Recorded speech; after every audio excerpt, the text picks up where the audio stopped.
Je ne dis pas que je ne suis pas fort. Je suis fort à ma manière, mais pour l'instant, j'ai un peu mis en stand-by pour me consacrer à une autre activité. Et c'est quoi cette activité justement? C'est Kelway. C'est la marque Kelway. C'est ma porte d'entrée en Europe, en fait. C'est mon canal d'entrée. Donc, je ne peux jamais, mais pour rien au monde, cracher dans la soupe du journée. Et c'est quoi cette activité justement? Kelway. C'est la marque Kelway.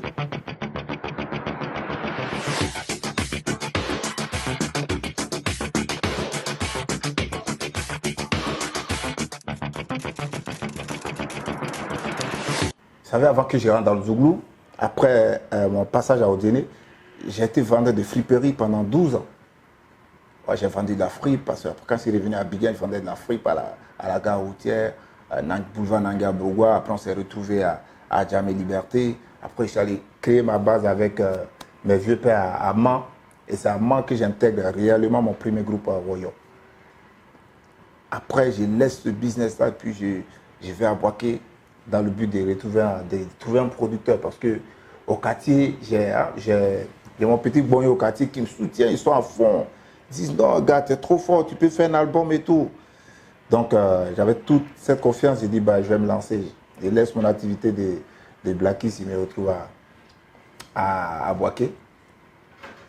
Je vais faire ma première audition devant M. Olivier Blé. Je chante tout mon répertoire de tous mes tripes. Le gars, il me regarde dans les yeux, il me dit,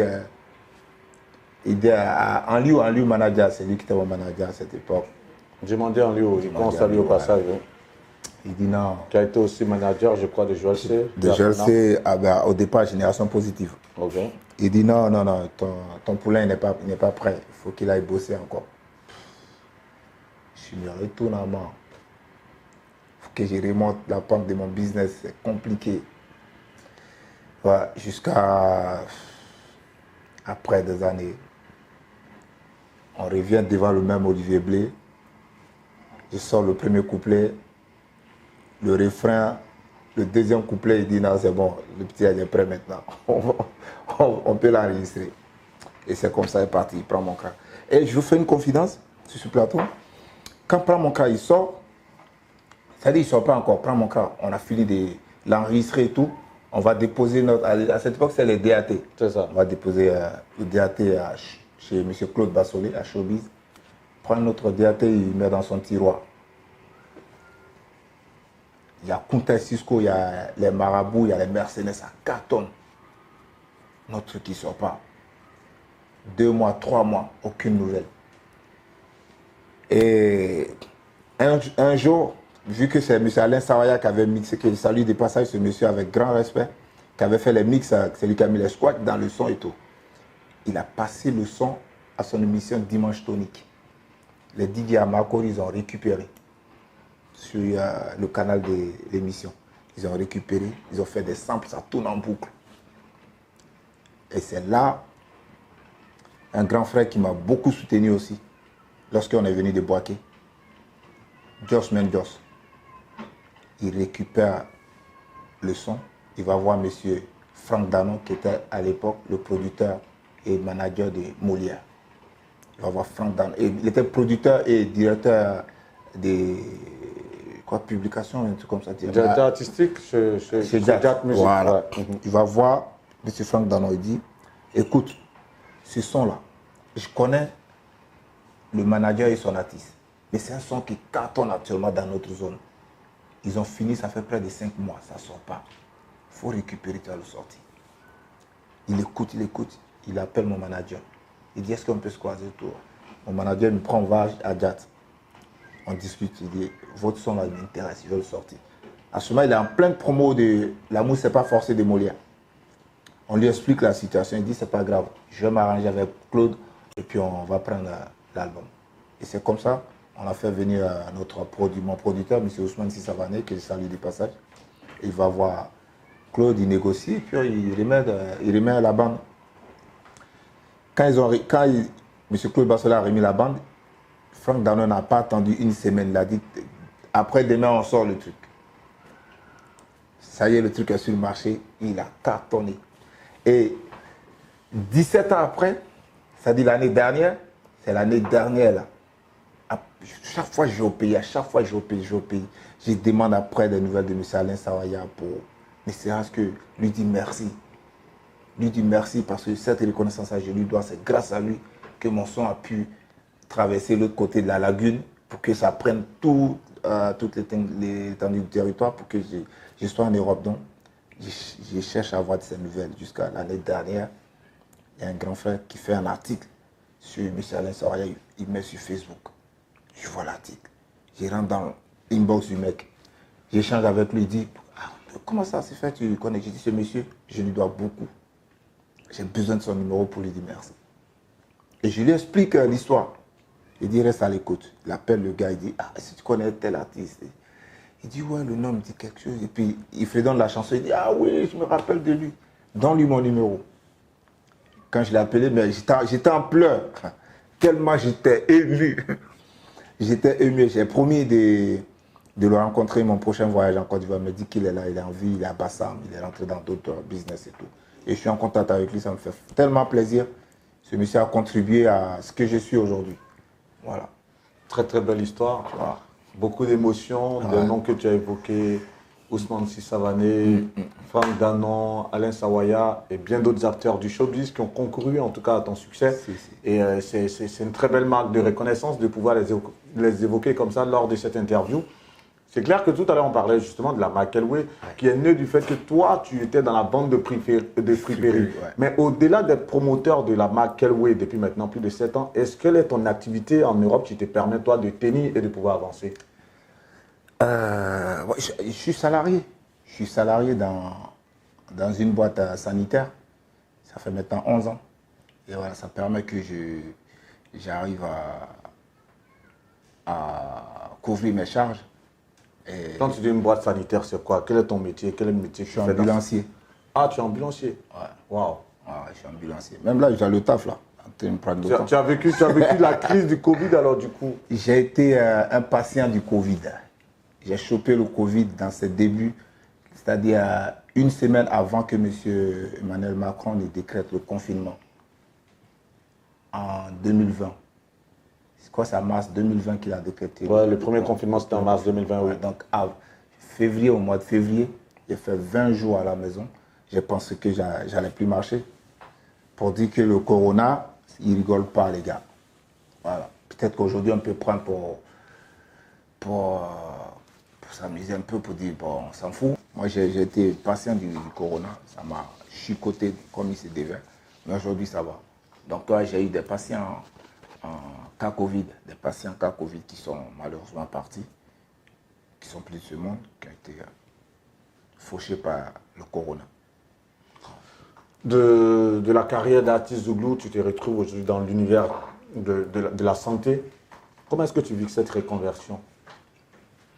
Bon, je dirais peut-être que c'est mon destin qui est comme ça peut-être, hein, parce que aujourd'hui, je peux me considérer comme un employé polyvalent parce qu'au départ, avant d'être dans le secteur sanitaire, j'ai fait un peu de foot ici, en dehors de la chanson. J'ai fait un peu de foot. Oui, c'est vrai, tu as été gardien de foot d'un club. Non, je n'ai pas gagné, c'est libéraux. Libéraux, mais après tu as terminé gardien, je pense. Non, gardien, c'était juste pour le fun. Ah ouais, c'était juste pour le fun. Voilà, mais tu as joué véritablement en tant que libéraux. Voilà. Oui, tu jouais à l'US Boulogne, je crois, non? J'ai joué à CBB, OFC Pantin et j'ai terminé à Paris Université Club. Voilà, c'était des petits clubs, voilà. Après ça... En national ou en quoi? Ou bien c'était des clubs amateurs carrément? Amateur en DH. Ah ouais, en division d'honneur. Voilà. Okay. Après mon premier boulot en dehors du foot, j'ai travaillé en station essence. Après station essence, j'ai fait ma formation pour être en ambulance. Voilà. Aujourd'hui, je suis dedans et je continue de préserver mon petit projet de Kelway que je souhaite, Inch'Allah, qui va être balèze dans quelques années. Kelway, on va en parler. Tu aurais pu quand même par rapport à la carrière de footballeur, tu aurais pu atteindre un niveau assez élevé, non? Pourquoi tu n'as pas insisté, on va dire ça comme ça? C'est non. Moi, je suis entré en France pas en tant que footballeur, mais comme j'avais cette niaque, je me sentais vraiment bien dedans quand j'étais au pays, parce que quand j'étais à Mans, je m'intéressais véritablement au foot. Déjà au lycée à Divo, je m'intéressais véritablement au foot. J'ai été même, c'est pas pour me la raconter, hein, mais le premier test le premier test des académiciens au stade de la Force 220 logements, j'étais parmi. Il y avait moi et mes 2 cousins. On a paru sur le journal Mimo et tout. Tu vois? Donc, je peux dire que je suis de la génération Kolo Touré, pourquoi toi, tu n'as pas été retenu? Tu sais pourquoi je n'ai pas été retenu? C'est pas que je n'ai pas été retenu, mais je ne suis pas allé à l'académie. On a été retenu pour aller à l'académie. Mais après, il y a comment on appelle, il y a un billet qu'on demandait pour être pris en charge. Un billet? Ben oui. Comme quoi? Au départ, il fallait payer, comme on appelle, les frais de car pour aller au stade, pour être pris en charge par le car pour aller à l'académie. Moi, je suis à Djamé, j'étais à la cité Rane chez mon oncle. J'étais persécuté par ma grande cousine qui me dit de retourner au village parce qu'elle ne croyait pas en moi.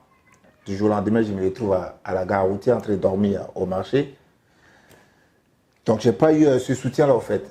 Et voilà pourquoi je profite de votre antenne pour dire, aujourd'hui, on a la quarantaine, on a des gosses. Les gosses ont besoin de nos soutiens. Parce qu'un enfant a vraiment besoin de soutien paternel ou maternel, de soutien familial. Quand un enfant a le soutien familial, il n'y a pas de raison qu'il ne réussisse pas. Lorsqu'un enfant a un rêve, il faut l'aider à pouvoir le réaliser. Tout à fait. Voilà. Toi, tu n'as pas eu ce soutien, malheureusement. Non. Mais bon, je ne me plains pas aujourd'hui. J'essaie de donner le meilleur de moi-même que je peux pour mes enfants. J'essaie d'être là.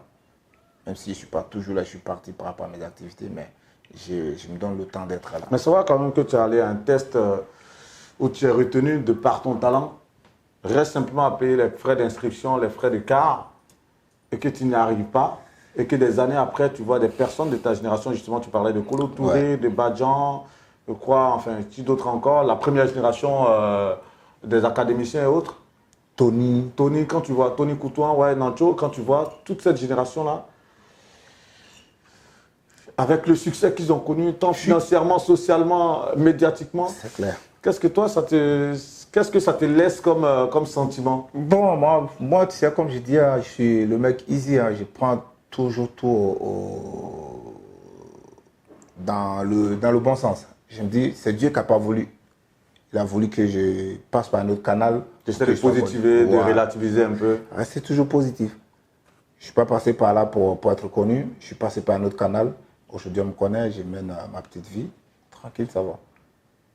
Quand on se voit, Kolo, par exemple, quand il était en Angleterre, c'est quelqu'un qui est beaucoup respectueux, avec qui j'ai eu, qu'on appelle, de l'approche, échanger bien. Vous avez gardé le bon contact. Voilà. C'est dommage, il est rentré. Ça fait un moment que j'ai pris son numéro. Parce qu'il avait un petit cousin avec qui j'étais assez bébé, à qui je m'étais confié par rapport à ce qu'il vient de dire, et qui avait relayé le message. Et le mec, voilà. Là, c'est d'entrer en contact avec moi. On avait bien échangé. On a gardé de très bons contacts. Voilà. C'est clair que tu positives, ça c'est ce qui est bien. C'est toujours bien de positiver lorsque quelque chose nous arrive. On se dit, bon, c'est la divinité, mais est-ce que quelque part, tu ne te dis pas, est-ce qu'il y avait une main noire derrière tout ça? Non, ça, par rapport à ton destin? Non, ça, je ne vais même pas y croire. Je ne vais même pas y croire. C'est vrai que je viens d'une famille qui est comme ça, parce que on connaît le village, mais non, je vais... Quand tu dis que tu viens d'une famille qui est comme ça, c'est-à-dire? On connaît les familles africaines, surtout de l'ouest de la Côte d'Ivoire. Ouais, mais après, moi, ça... Quoi, il y a la sorcellerie, les mauvais yeux, c'est ça? Oui, des gens peuvent te porter l'œil et tout, mais moi, je ne fais pas attention à ça vraiment, franchement. Je fais pas, parce qu'il y a un Dieu. Il y a un Dieu. Et même si je ne remplis pas les 5 piliers de la prière, mais je crois en lui. Voilà, je crois en lui et il sait qu'il y a un Dieu. Il ne faut pas trop donner de l'importance à ce genre de pratique, sinon toi-même tu t'enfonces au fait. Là, du coup, tu suis ton destin, au fait, on va dire ça comme ça. Et lorsque tu fais un bilan de ton parcours, tant musicalement, socialement, ton insertion professionnelle en France, qu'est-ce que tu dirais au jour d'aujourd'hui? Positif. Ouais. Wow. Positif, ouais. Positif, parce que une fois encore, je ne sais pas me la raconter, mais il y a beaucoup de ma génération qui sont ici, qui sont venus même avant moi, il y a d'autres qui sont venus au même moment que moi, mais l'idée que j'ai eue de créer un projet qui amène à la création d'emplois plus tard. C'est pas tout le monde, tu vois. Et moi, Dieu seul sait combien de fois je crois en ce projet-là. La marque Kelway, c'est que ça va être du lourd demain. Ça sera la création d'emplois pour beaucoup de personnes. Ouais, ça pourra nourrir beaucoup de personnes. En tout cas, on te félicite parce que c'est une marque quand même urbaine qui fait son chemin. On va te demander là à l'instant, pourquoi est-ce que justement on ne voit pas, on va dire, c'est vrai, il y a l'évolution au niveau de tes différentes tenues, mais est-ce que tu penses que le positionnement aujourd'hui, en termes marketing, en termes commercial, est-ce qu'il y a une certaine satisfaction véritablement? Une satisfaction, franchement, en toute honnêteté, ma satisfaction devait partir, mon vrai décollage devait partir sur la collection Africa Warrior, début 2020. Et malheureusement, on a été confronté à la crise sanitaire. Parce que c'était vraiment là mon déclic. Je le sentais parce qu'on avait mis une très bonne stratégie de com et les produits qui venaient, c'était nos créations, c'était nos patronats en fait. On a pris le temps de dessiner, bien ajuster tout, on a eu un très bon contact avec le fournisseur, le fabricant. C'était vraiment bien parti. Mais on est heureux quand même quand on voit des artistes comme Tikenja, Magic System, Sumbil, Yodé, Siro, Aboré, la marque Kelway. C'est quand même une grosse satisfaction, non? Oui, c'est une grosse satisfaction. Franchement, comme j'ai dit, en 2020, tout devait partir. Parce que quand je reviens du Massa, en Côte d'Ivoire, le petit passage que j'ai fait au Massa, ça m'a ouvert des antennes, au fait. Ça m'a ouvert des portes. J'ai été même exposé à la francophonie, tout ça. Parce que j'étais chez un incubateur et tout était bien parti. N'eût été cette crise sanitaire, franchement, on n'en serait pas là, mais bon. Là, on essaie de remonter la pente. Aujourd'hui, c'est vrai que tu t'es satisfait du positionnement de Kelway, tu mènes aussi une activité salariée, mais est-ce que la France a été facile? La France, la France, non, c'est pas facile, mais il faut y croire. Ouais, c'est pas facile. Il faut... Non, c'est pas facile, Mais bon. Lorsqu'on a dormi dans les gares routières, lorsque tout petit on perd la maman, on se retrouve au village, tout et tout, et qu'on vient en France, et qu'on est confronté aussi aux épreuves, à des difficultés, quelle est la pire des épreuves à laquelle toi tu as été confronté ici, et tu t'es dit, mais j'en ai pas encore fini avec les dures réalités de la vie. Quelle est la pire des épreuves que tu as vécues? Oh, bon. Non, on passe. Non, mais c'est douloureux pour toi d'évoquer cela? Ouais, si, on passe. Bah, c'était quoi? On passe. Non, c'est des histoires de cœur. Ah, tu as connu des déceptions sentimentales? Voilà. Ouais. Et ça t'a marqué jusqu'à ce jour? Bon, j'essaie de... C'est toujours dans un coin de ta tête, forcément, c'est ça? Un coin de ma tête, mais voilà, je préfère avancer avec. Si je vais revenir dessus, je vais m'enfoncer. Voilà, donc, j'essaie d'avancer. Ouais. C'est une femme que tu aimais beaucoup? Déjà, pour être, qu'on appelle en couple avec une personne, c'est que tu l'aimes. Vous avez été en couple pendant combien de temps? Non, c'est du passé, gars. Vas-y, on avance. Pourquoi tu ne veux pas parler de cette partie de ta vie? Non. Parce que c'est une personne que je respecte. Voilà, aujourd'hui, j'ai quelqu'un d'autre dans ma vie avec qui je partage, qu'on appelle mon avenir désormais. On a notre fille, notre petite fille qui est en train de grandir et tout. Donc, non. Les déceptions sentimentales, on en vit tellement dans la société. Et c'est clair que tu n'es pas la seule personne à vivre ça. Mais vu que tu l'as vécu, toi, et que tu essaies d'aller de l'avant, si tu as un conseil là à donner à des personnes aujourd'hui qui vont te regarder, qui vont se dire, ah, Manou Lédé, il a aimé une femme, il voulait construire sa vie avec cette femme, mais ça n'a pas marché, mais malgré tout ça, il veut... Les ressources, des topos, on va dire que tu peux donner à ces personnes pour leur dire, oui, c'est vrai, c'est dur, vous allez toujours penser à l'être que vous avez pu aimer par le passé, mais essayez d'avancer. Qu'est-ce que tu pourrais leur dire? Non, mais après, je n'ai pas vocation de choses d'agent matrimonial. Donc, encore moins de coach. Mais tout de même, le fait que tu as expérimenté cela, qu'est-ce que tu peux dire? Tu peux donner comme conseil? Que chacun vive son expérience et après, chacun pourra tirer sa conclusion. C'est un peu égoïste quand même, non? Non, c'est pas égoïste, mais... Oui, parce que si tu leur donnes quand même quelques topos, ils peuvent se dire... voilà, parce qu'il y a des personnes qui n'arrivent pas à se sortir de ça. Hein. qui après peut perdre la vie parce que ça n'a pas marché ou qui s'abandonne, ou tu déprimes, tout ça. C'est vrai, malheureusement, mais bon. Ou toi, tu as tiré les ressources pour pouvoir tenir justement face à cette épreuve qui... Parce que depuis le bled, j'étais déjà gamé dans la tête. Quelqu'un qui a vécu au marché, c'est pas un pays où tout le monde rêve de venir, qui va être confronté à une telle situation et qui va baisser les bras, non. Donc, entre le fait que tu as dormi dans la gare routière et cette déception sentimentale, qu'est-ce qui a été le plus difficile pour toi? La gare routière. Ah ouais. La gare routière, tu sais pas avec qui tu dors. Le mec, il peut te poignarder. Tu vois le truc? Moi, je me rappelle très bien, l'aîné de notre QG, il s'appelait quoi? Si son nom me revient encore, je sais pas, Alasco, hein, de toute façon, il avait un nom de nordiste. Mais un jour, pour 50 francs, il a failli me ôter la vie. Pour 50 francs CFA. Laisse tomber. Oh. Mais tu sais, dans la vie, quand Dieu est avec toi, et lorsque il est avec toi, peu importe ton gabarit, peu importe la masse de celui qui est en face de toi, tu peux l'écraser. Il a eu le malheur, en me poursuivant, j'ai trébuche et le mec qui veut me tomber dessus, je lève ma jambe et tout son visage. Ça y est, il a été mis à plat dans le secteur. Aucun petit ne le respecte, jusqu'à il a laissé le QG. Tu vois? Donc, à la gare routière, non, il faut être... Des moments heureux quand même, tu en as vécu tout de même dans ta vie par rapport aux soirées Zouglou en France, les lives Zouglou, où tu es l'un des fers de lance, en tout cas par rapport aux orchestres live. Raconte-nous ce petit moment-là quand même de joie, comment ça a commencé, quels ont été les moments de pic où l'orchestre file. Votre groupe, c'était quoi là? À l'époque, ouais. C'était Zouglou Makers. Zouglou Makers de Paris. Après, je suis passé à Tifis de... Après, je sors de là, je constitue Tifis 225. Raconte-nous un peu. Bon, vous savez, comme je disais au début, moi, je suis rentré en France par le canal du Zouglou. Et pour rien au monde, je vais cracher dans la soupe du Zouglou. Moi, partout où il y a le Zouglou, je me sens dans mon élément. Donc, en vrai, le live, je ne maîtrisais pas. C'est Dekis du groupe Sichoc qui m'a encouragé. Il m'a dit, toi, ton vocal, en live, ça va donner plus. C'est lui qui m'a encouragé. C'est comme ça, moi, au premier groupe, Jean Bédel, Valérie, Mike Kakou, Zozo et Paco Seri.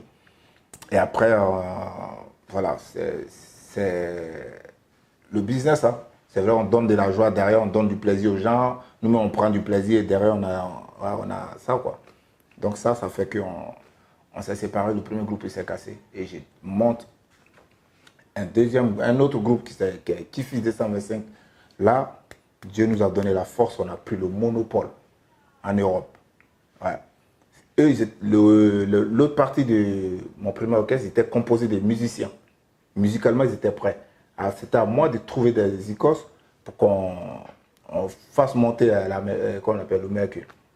Donc, par le biais de mon petit frère Julien Gaillot, qu'il appelle président affectueusement, il me parle de ses frères d'église et tout. On monte un band, Tifis 225, et on explose partout. Et là aussi, ça se passe pas bien. Voilà, ça se passe pas bien. Donc, je sors de ce truc, je dis, bon, si je mets à l'écart, je ne veux plus entendre parler des histoires d'orchestre et tout. Et quelques années plus tard, Dao L'Argent, il me sollicite, il sollicite d'autres gars d'abord, et puis il m'appelle. Il me dit, bon, j'ai une idée. Je sais que tu es quelqu'un qui sait l'idée et tout. Moi, je veux que tu te joignes à ces mecs-là, vous allez monter un band. Et c'est le band qui est actuellement, Zouglou Feeling. C'est l'idée de Dao L'Argent. Super. Voilà. On ne pourrait pas mieux terminer. Zouglou jusqu'au bout des larmes, Zouglou jusqu'à la fin. C'est le Zouglou qui t'a emmené en France. Ouais. Et du temps après, du moins, tu continues toujours de faire le Zouglou, mais à travers les orchestres Zouglou Live, dans des endroits comme le Before. Ce sont des endroits très branchés. Si vous voulez écouter du Zouglou à Paris, allez-y au Before et il y a pas mal d'autres endroits comme ça où vous pouvez vraiment retrouver la chaleur et l'ambiance du pays. En tout cas, Manu Lélé, comment tu as trouvé le plateau d'Actu People là? Un dernier mot pour terminer. Bon, franchement, les gars, restez connectés sur Actu People. Quand tu viens ici sur ce plateau, non seulement il y a les pics, mais tu es à l'aise. Ah, tu es à l'aise, j'ai kiffé, franchement, c'est bien. Qu'est-ce que tu appelles pic? les questions directes. Exactement. Bah justement, le but, c'est ça, que tu puisses te lâcher. Et je pense que vous avez pris plaisir à suivre son récit de vie.